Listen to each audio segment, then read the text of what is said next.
the you know, I would go into the investment business, and I would look at lots of companies, and I would go and talk to lots of people, and I would try to learn from them what I could about different industries. One thing I did when I was 23, if I got interested in the coal business, I would go out and see the CEOs of 8 or 10 coal companies. And the interesting thing was I never made appointments usually or anything. I just dropped in, but they fellow from Omaha who looked like me couldn't be too harmful, so they'd always see me, and I'd ask them a lot of questions.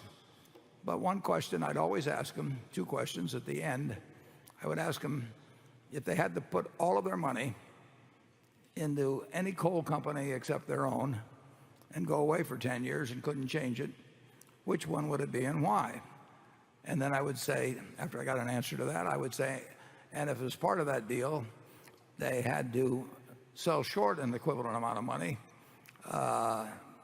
in one coal company, which would it be and why? And if I went around and talked to everybody in the coal business about that, I would know more about the coal companies from an economic standpoint than any one of those managers probably would. So I think there's lots of ways to learn about business. You're not going to learn how to start another Facebook or Google that way, but you can learn a lot about the economic characteristics of companies by reading, personal contact. You do have to have a real curiosity about it. I mean, I don't think you can do it because your mother's telling you to do it or something of the sort. I think it really has to turn you on. And I mean, what could turn you on more around asking questions about coal companies? Yeah, that maybe be a little odd too, but that's what I would do. And I might, in the process of doing that, find some industry that particularly interested me. In my case, the insurance industry did. And you might become very well equipped, even perhaps to start your own insurance company, but perhaps to pick the most logical one to go to work for. If you just keep learning things, something will come along that you'll find extremely useful to do. I mean, but you've got to be open to it. Charlie?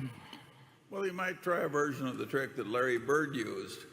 When he wanted an agent to negotiate his new contract, he asked every agent why he should be selected, and if he was not going to be selected, whom the agent would recommend.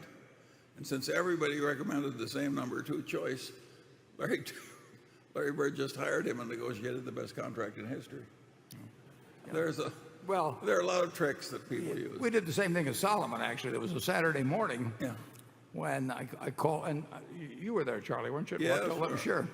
I called in, I don't know whether it was 8 or 10 of the managers. I just gotten in there on Friday afternoon, and now it's Saturday morning, and we had to open for business Sunday night in Tokyo, and I had to have somebody to run the place.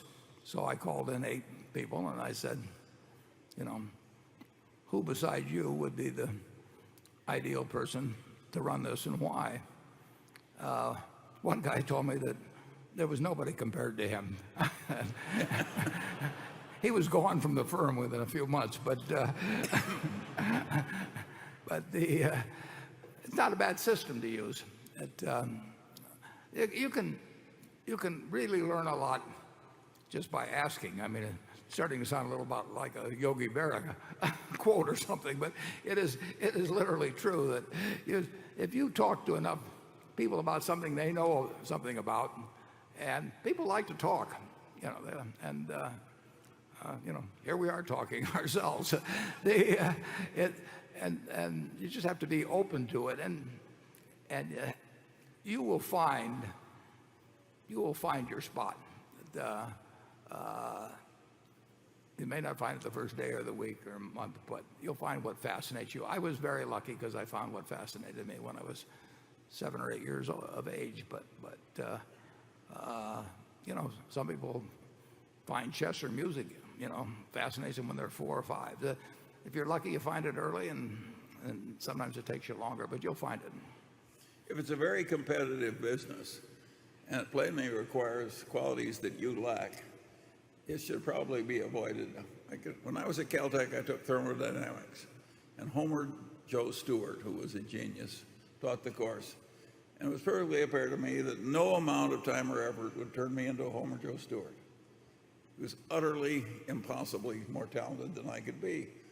Gave up.